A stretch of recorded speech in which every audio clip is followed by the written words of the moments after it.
À mes 17 ans, je découvre Jésus-Christ, le personnage historique, par l'intermédiaire d'une amie de lycée qui m'invite à une assemblée évangélique où je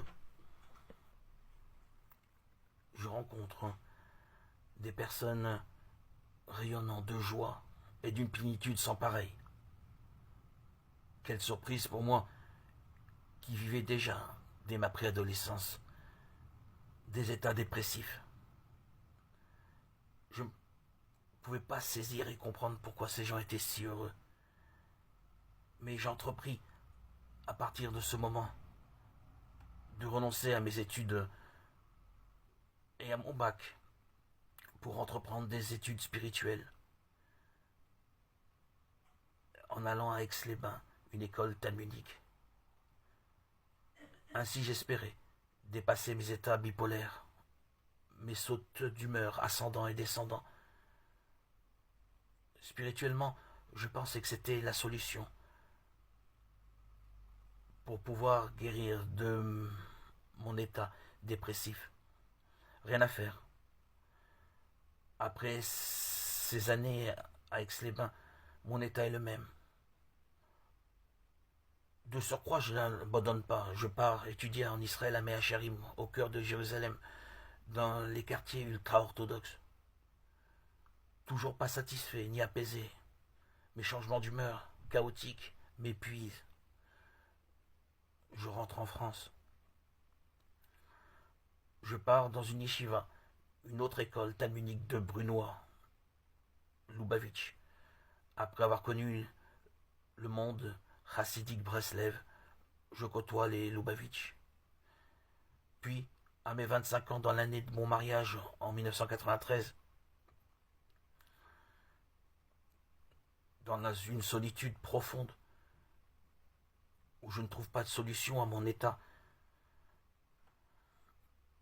je demande le baptême à un prêtre appartenant à l'église catholique. Déception supplémentaire. Il m'apprend à ma grande tristesse que quelqu'un qui désire être baptisé doit apprendre pendant 2 ans pour connaître la doctrine chrétienne, et seulement après ces 2 ans d'études, recevoir le baptême. Je ne vous cache pas que à ce moment bien précis, j'étais brisé. Cela sonnait la fin de mes espoirs, le glas de toute mon espérance de connaître Jésus, de vivre avec cette joie que j'ai connue à mes 17 ans, cette joie qui appartient qu'à ceux qui connaissent le Christ. Le baptême à mes yeux était la porte d'entrée au royaume. Et il y avait peu de chances que ma femme ne s'aperçoive pas de mon choix de suivre Jésus. Je n'avais pas la force mentale de renoncer à mon couple. Ma femme ultra-orthodoxe ne pouvait de toute évidence accepter mon choix de suivre le Christ. Je décide alors de poursuivre mes lectures secrètes de l'Évangile et passer mon temps entre le judaïsme et mon amour secret pour Christ. À ma grande surprise, dans cette longue solitude, de mes 17 ans à mes 51 ans,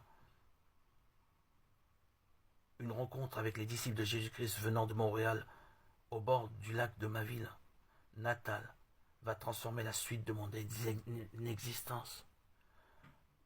La doctrine qu'il prêche est le baptême immédiat à celui qui croit. Je savais alors, dès cet instant, que Jésus-Christ m'avait appelé à le suivre, en orchestrant cette belle et grande rencontre le 26 septembre 2019.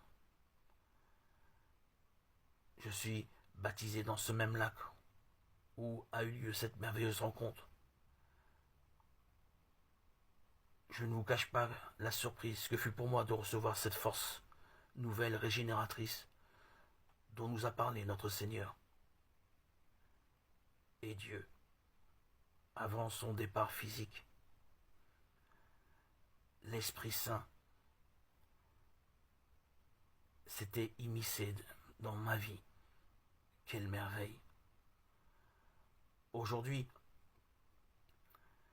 à mes 53 ans, Je suis non seulement heureux, comblé, satisfait, mais en bonus, cerise sur le gâteau, guéri de mon instabilité mentale, psychique. J'ai subi cette bipolarité pendant plus de 34 ans avant de goûter à la joie de vivre en Christ. Aujourd'hui, ce n'est plus moi qui vis, c'est Christ qui vit en moi. Galates 2:20. Aujourd'hui, mes remerciements, ma gratitude, ma joie, ma plénitude sont mon langage quotidien adressé à Jésus-Christ, mon Seigneur, Sauveur et Roi, à la fois homme et Dieu, le vrai Dieu véritable, Créateur du ciel et de la terre, qui a pris chair en son Fils bien-aimé, dans le sein de la très sainte Vierge Marie. Amen. Alléluia.